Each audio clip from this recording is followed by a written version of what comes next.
American Airlines emergency line. Please state your emergency. Hey, this is Nitty at American Airlines calling. I am monitoring a call in which Flight 11, the flight attendant is advising our reps that the pilot, everyone's been stabbed. We got hit by surprise. We contacted air traffic control. They are going to handle this as a confirmed hijacking. And we weren't going to be caught on the ground watching America get hit again. Just weapons, Sergeant Powell. Hi, Boston Center, Team U. We have a problem here. We have a hijacked aircraft headed towards New York, and we need someone to scramble some F-16s or something up there to help us out. Is this real world or exercise? No, this is not an exercise, not a test. So, if you were in a scramble... No, we have several situations going on here. It's escalating big time.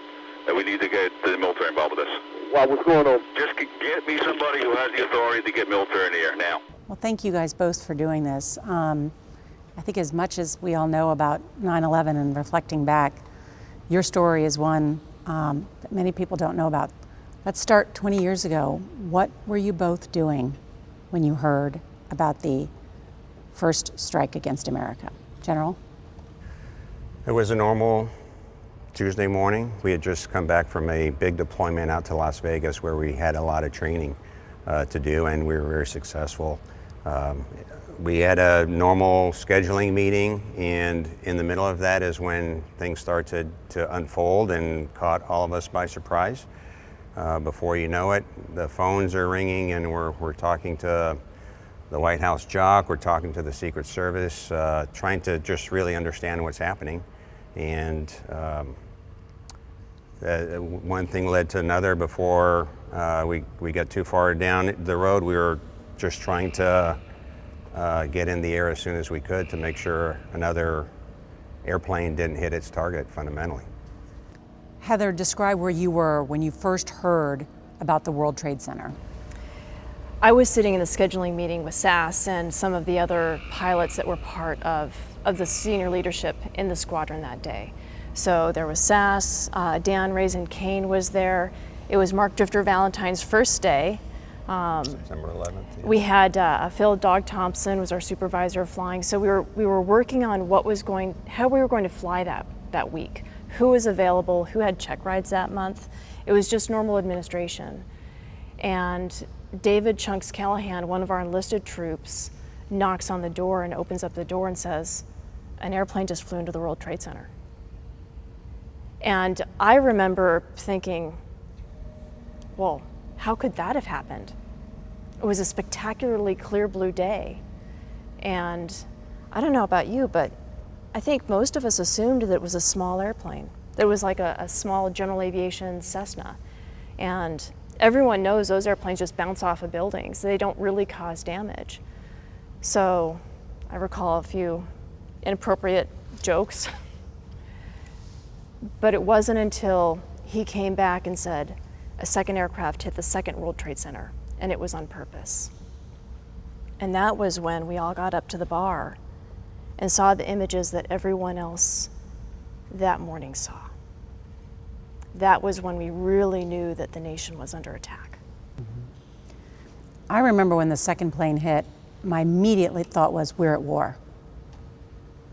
Immediately thought that. Another one just hit the building. Wow. Wow, Another one just hit it hard. Another one just hit the World Trade. The whole building just came apart. This is not an accident. I think we thought the same thing, and in my mind, my instinct was we needed to react. We've got to get up into the air with whatever we have. This is December 7th, 1941, so many years later, and we cannot let another airplane hit its target. If they are coming for here, and so, you know, not too long after that, the Pentagon is hit. We were all in a reaction mode here in the wing. It was a complete wing effort to get the airplanes ready to start to pull missiles out and to get some kind of capability up in the air. Well, I told the FD so far, we need to get those fighters screwed over Manhattan because we don't know how many guys are out of bounds. Could be V2, could be more. I think once we got past that initial actions phase, if you will, it started to sink in that we were going to have a long-standing security commitment for many years. No idea that it would take as long as it did, but So you were thinking, we got to get up in the air. When did the orders come down? So we never got any official tasking.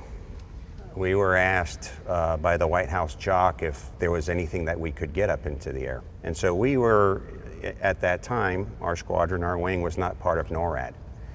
We were not part of that structure tasked to defend America. So when they indicated that what turned out to be Flight 93 was coming down the river, as we talked about it, that indicated to us there may be more coming. We need to do something, and so that became essentially our unofficial tasking, and we did what we needed to do. Heather, describe what was your understanding about when the White House called and what they wanted you to do. We knew immediately, as soon as we saw the images, that we needed to protect and defend. But as General Sasseville said, we were not an alert squadron. We didn't have any missiles, and we weren't part of the command and control chain. How could we get authority? Everyone in the squadron, everyone in the wing began immediately to take action. I remember our intelligence officer, David Nuts McNulty, making phone calls to airline reservations desks to try to find out who was still airborne, what aircraft were taking off, what airliners were due in. He was trying to build us a picture of what was going on within the airspace. When we finally got the call from the White House, our mission to protect and defend was obvious. Even though at that point in time we didn't have missiles on board, we needed to do everything we possibly could do to protect any further attack from reaching our nation's capital. The White House, get your fighters as soon as possible. I came from Boston? Oh, we're going to turn and burn and crank it Six up. miles. All right, here we Sir, go. I got an aircraft This is what we're going to do deviating 6 here. miles east of the White House right now. So describe that. I mean, I just kind of like take me to that moment, you know, was it let's go, get up, the White House just called, like how was it communicated to you, get in the planes, like describe that for me, General. So essentially it was Phil Dog Thompson was standing behind the duty desk talking to the Secret Service, and that was the demand signal was there may be more coming. So that's all we really needed. He called the wing commander came down. We ran into a quick briefing to assess the threat, figure out what we needed to do, and Lucky and I were the first ones to take off, and we just went down, grabbed our flight gear, and got in the airplanes. Lieutenant Colonel Denman, the maintenance officer at the time, was out there pulling pins, and we jumped in the airplanes and took off without wasting any time. It just happened so quickly because of the severity of the issue. We knew we didn't have time to spare. When were you told that you could shoot down a plane if it didn't respond? That came a little bit later. Once we were airborne, all that sorted out, the Vice President, as you know, and we all know at this point, made a declaration, and so it took a while for that to get down through the wing commander here.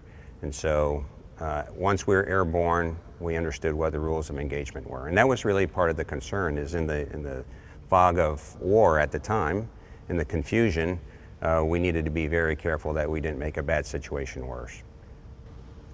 But you're scrambling to get the jets up in the air. What did you understand about the rules of engagement, Heather? We understood what the threat was. We were looking for a rogue airliner flying low that was not communicating with air traffic control. Gopher 06, traffic is 11 o'clock and 5 miles northbound, fast moving, type and altitude unknown. All right, you have the traffic. Do you know what kind it is? Can you see? Looks like a 757, sir. A 757. Can you estimate his altitude? Looks like he's at low altitude right now, sir. Gopher 86, thank you. So we had a very good idea contextually of what would comprise a hostile target. as General Sasseville said, the indications were that there was an aircraft coming in from the northwest low down the Potomac River, and so that was the initial target that we were looking for.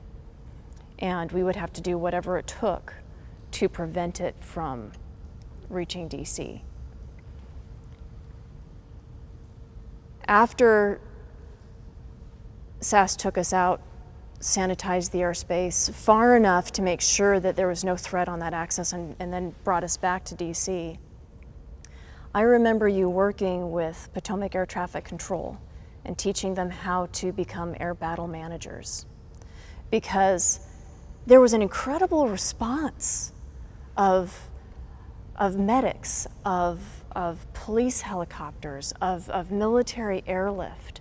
So even though when we took off, the airspace was dead calm, when we came back and SAS set up a counter-rotating combat air patrol, all sorts of aircraft and helicopters began to get airborne, and we had to sort out who was a good guy, who was a medevac, who was official government, who was just an innocent individual who had no idea what had gone on, and who potentially could be a threat.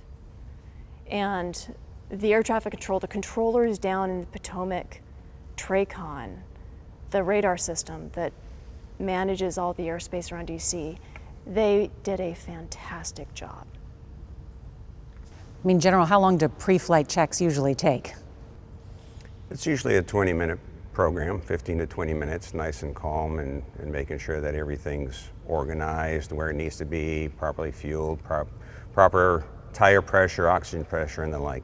And how much time did you have on 9/11? I got right in the cockpit. And that's part of the team effort that Lucky's talking about. Is it was a team effort, and the maintainers do a great job. It's a second check when we jump in, so we both trusted our maintainers. That's the special bond that pilots and crew chiefs have, and we both jumped in and took off right away. In fact, Heather, I read you were saying pull the blocks. What you mean? You were moving. You guys were moving and pulling stuff out of the plane to get up as quickly as possible. Absolutely. Jumping up into the jet, as General Sasseville said, I mean, normally it would take up to 20 minutes, and we didn't have GPS back then. Clearly, we didn't have 20 minutes. And I had actually never been trained on how to scramble an aircraft, how to scramble an F-16. And in order to be able to do that, you had to actually, nowadays we call it hawking a jet. There are systems that you sort of preset so that we can take off and go really quickly. But I'd never been trained on any of that. The jets clearly had not already been set up for that. And so I had to kind of make up my own procedures for scrambling. You didn't have all the instruments on. When I jumped up in the jet, my main concern was, what's the minimum that I need to do to make this jet airworthy to fly? Checking the engine, checking the flight control, but I had no navigation system, I had no radar. None of the systems had had the time to go through their normal checks. I was just hoping the in-flight line thing worked. And your F-16s weren't armed with missiles. Why not? Well, we never did that. We never, since we weren't part of the alert enterprise, it's actually kind of dangerous to have live missiles loaded all the time. So we had them available, but they weren't assembled. We don't store them together, right? That's a huge hazard. So they weren't assembled, let alone brought forward here to the flight line, let alone loaded up on the airplanes. That happened about an hour after we took off. And so Raisin and Igor had missiles on their airplanes by the time they took off. I mean, if you remember, after the fall of the Soviet Union, the nation wanted a peace dividend, and they wanted to really draw down the entire military. So they cut the Air Force in half. And so all of the alert units that used to ring our nation's borders to protect us from Soviet nuclear bombers had been reduced to only 5 alert units for the entire nation. And we were not one of them. That's why we didn't have armed missiles on the aircraft, and why we weren't part of NORAD, why we had such challenges getting the authorization to launch, was because of how small the Air Force had become. And the Guard suffered the same. And post 9/11, though, now there are armed F-16s ready to go. Absolutely. Since 9/11, we've had a 24/7, 365 air defense commitment. We call it Airspace Control Alert now.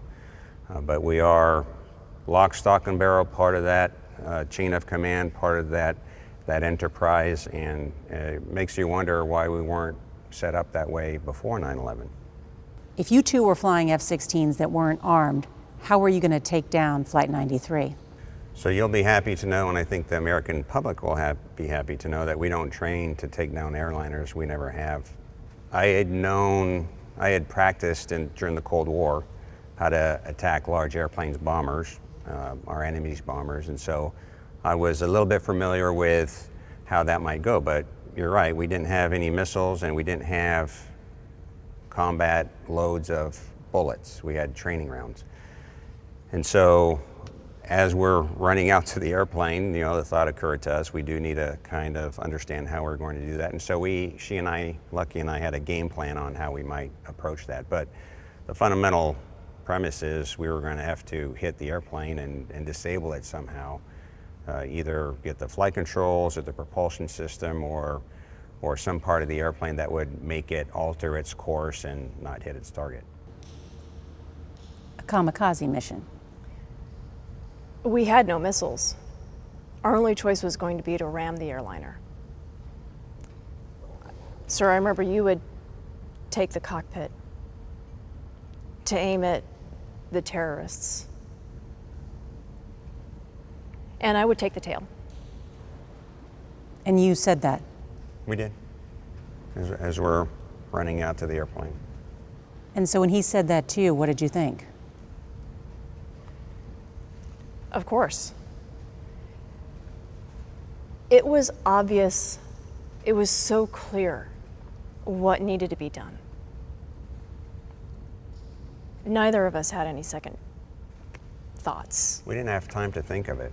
It was pure reaction mode, it was pure adrenaline, and thankfully we had enough training to safely get airborne, work together as a team to find the airplane, and thankfully it wasn't there. We never saw it, but we knew that there is a potential that there might be more airplanes coming. There might be a second or third wave that we needed to be ready for. And so for that small part of time, we just needed to have some kind of capability to prevent those targets from being hit. What was your understanding? I mean, did you have the understanding that Flight 93 was headed to the White House or to the U.S. Capitol? Okay, United 93. Go ahead. Is 29 minutes out of Washington, D.C. 29 minutes out of Washington, D.C. and tracking towards it. This is the one who reversed course in Ohio. Well, we saw the Pentagon on fire. If there was another airplane, there are only certain value targets inside of the District of Columbia. They're all government related, and all high value targets that, if they had been hit, would have probably changed the course of history. You were going to ram the cockpit, you were going to ram the tail. That's not something you survive. No. A suicide mission is not something you survive. I mean, as the military, we don't send our service members on suicide missions. But it was clear what needed to be done that morning. And although it wasn't until much later that I made the correlation for myself that this was Flight 93, we knew that there was an airliner coming in low from the northwest. And we also believed that there were potentially up to 3 unaccounted for aircraft, based off of the work that our intelligence officer, David McNulty, had done. So we had to be ready. We knew that Dan Kane and Brandon Rasmussen were back at the squadron, and if they needed to, they could scramble just as quickly.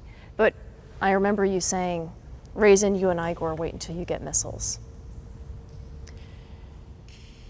So protecting our nation's capital from an incoming airliner, from an attack, from a terrorist, was what we needed to do. We'd already seen what they'd done in New York. We saw what they had done with the Pentagon. We flew over, we passed through the smoke.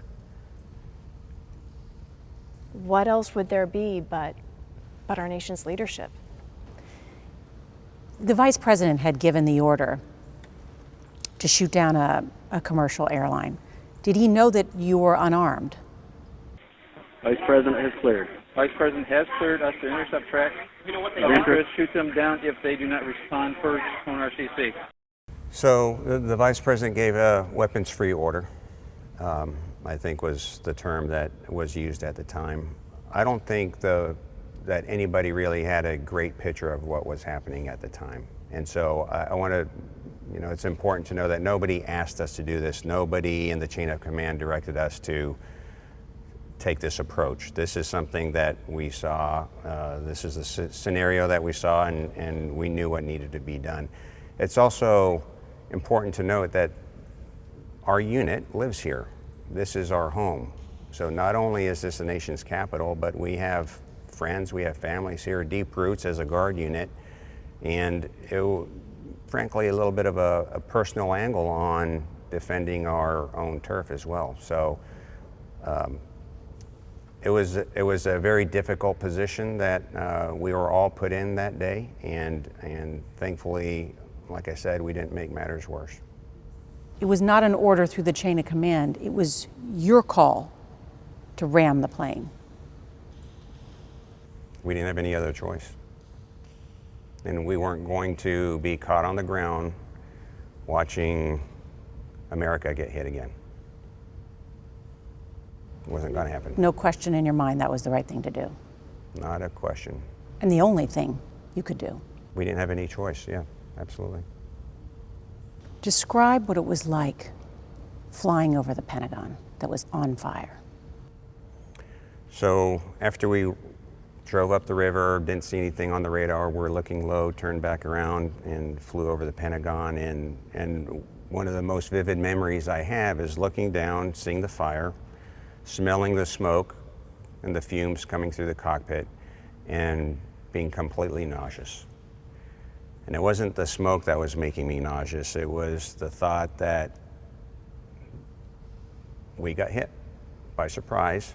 We were attacked, successfully attacked, and we couldn't do anything about it. That's what got to me. What was your thought, Heather?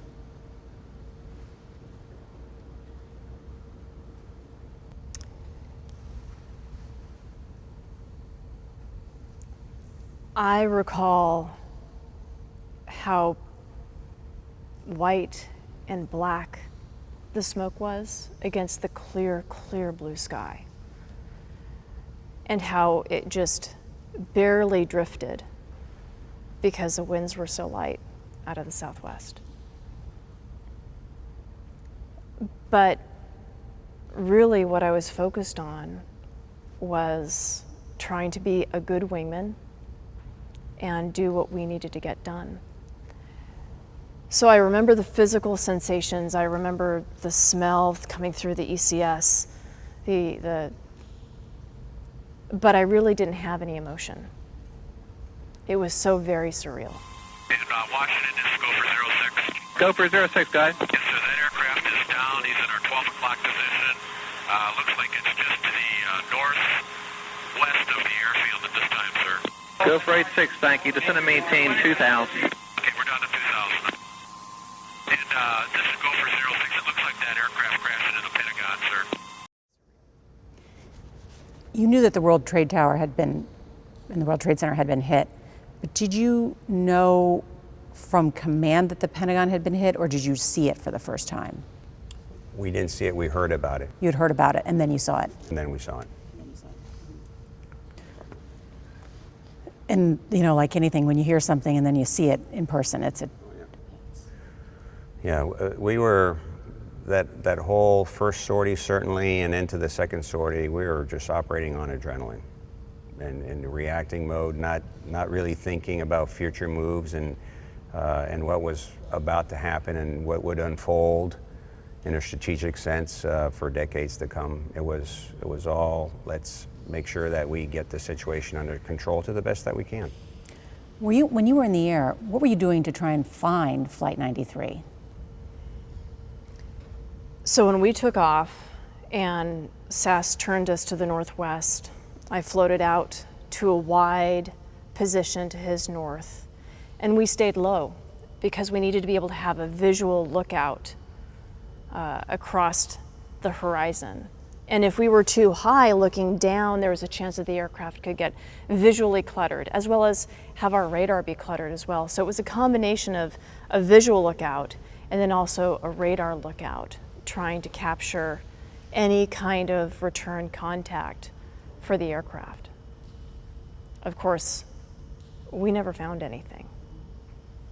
Our normal tactic is to stay together as a two-ship. And so we drove up as far as we could. We stayed together, and then it became apparent to me that this might not be the best tactic, so we split up.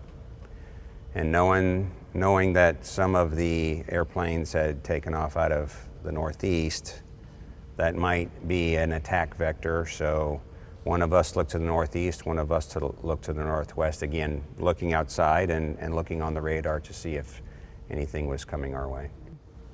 Heather, your father was a United pilot at the same time, essentially flying a similar route. Were you worried that he could be in a cockpit of one of those planes up in the air?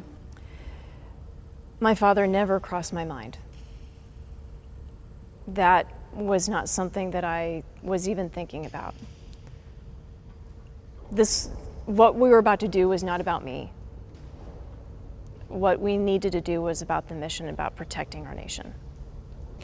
When did you learn that Flight 93 had crashed in Pennsylvania?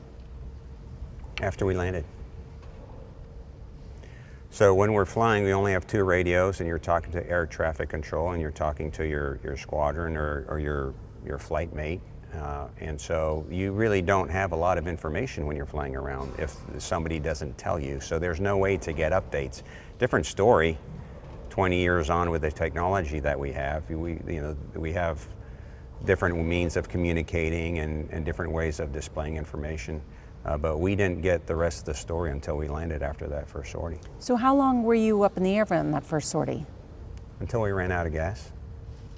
That's normally about an hour and a half, 2 hours. So that whole time you were looking for Flight 93 or any other aircraft? Anything that's pointed towards Washington, D.C. looks like it intends to run into something, right? So, the altitude, the angle, anything that was coming towards us, we were going to take a very hard look at. And how did you make sure that there wasn't a disaster where you took down a plane that was not a danger? So what was amazing was how SAS taught our air traffic control how to essentially speak fighter pilot, speak Air Force. So once you brought us back and you set up a counter-rotating cap between the two of us so that someone was always looking towards the northwest or towards the northeast, we were only talking at that point in time, our only information was from air traffic control, whose job normally is to sequence airliners in predetermined routes, keep them separated, but now we needed to have them help us facilitate intercepts, provide us information on who is who and what is what, so we can filter out the good guys from the unknowns and from the bad guys. Was headed toward where? Washington. Okay. So your AOR, and I just wanted to give you a heads up. Okay. Okay, go ahead. The last known lat long that we had, primary target only was 4038 north, 07403 west on American 11. And so I remember you telling Potomac, okay, so there's this NavAid, it's a navigational beacon on National Reagan Airports called DCA. Now I know it's called DCA, but let's just call it Bullseye for now. And if you see a contact that's to the east, which is a 090 on the compass, and it's 20 miles and it's 3,000 feet, I want you to say Bullseye 090 for 23,000. And like that, the air traffic controllers immediately adapted. And so pretty soon they were telling us just proactively, hey, we've got a medevac flight, this is their bullseye, this is what they're squawking, this is where they came from, here's where they're going. And so we could see that contact on our radars and then say, okay, we know that that's a friendly, and continue looking for what was unknown. And if we saw something that they hadn't told us about, we'd let them know using the same bullseye language, and then they could clarify, oh, I forgot to tell you, that's a sheriff's helicopter. Or they could say, we don't know who that guy is. And then as the CAP commander, SAS would then give me the authority to go check it out and take a look at whoever that was.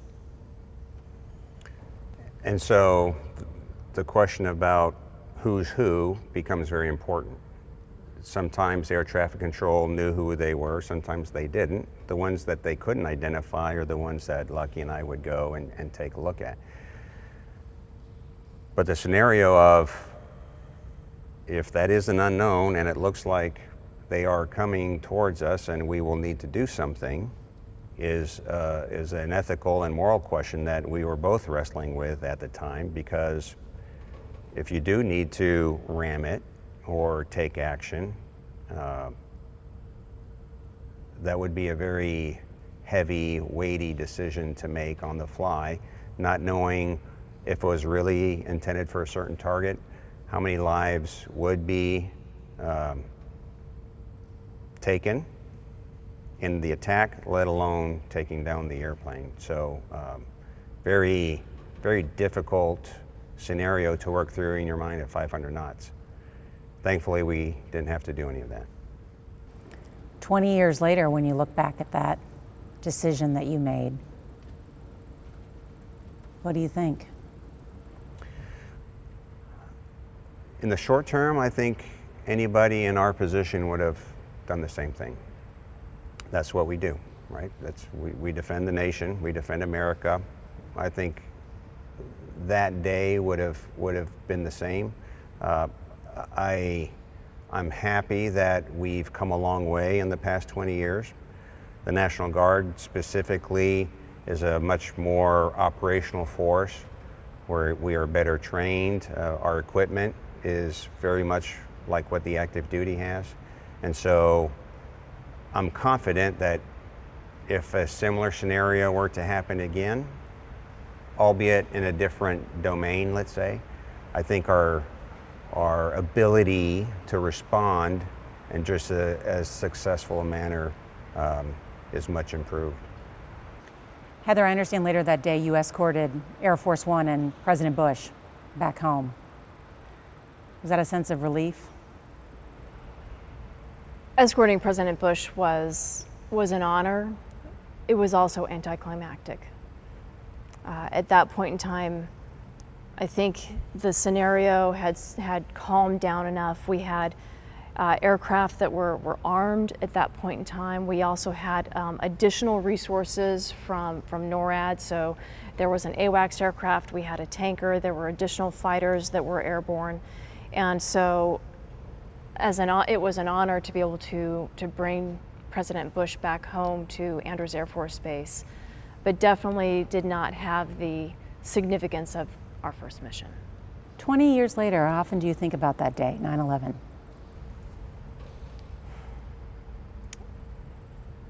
In some ways, the legacy of 9/11 is always with me. When I think about the mission that we didn't have to do because the passengers on Flight 93 did. I also want to give you heads up, Washington. Go ahead.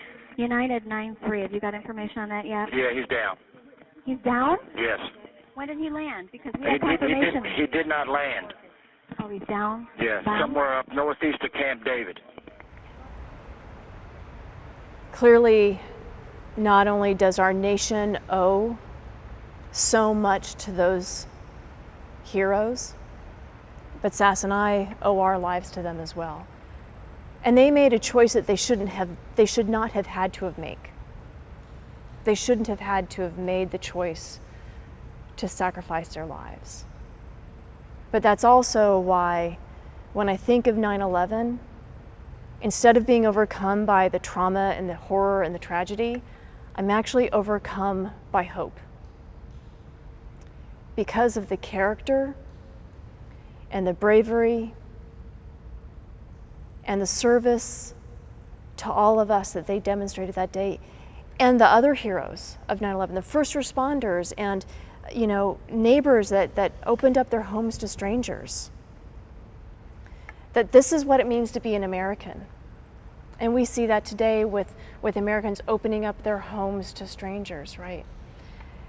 That the best of who we are was demonstrated on that day. And that's part of what I hope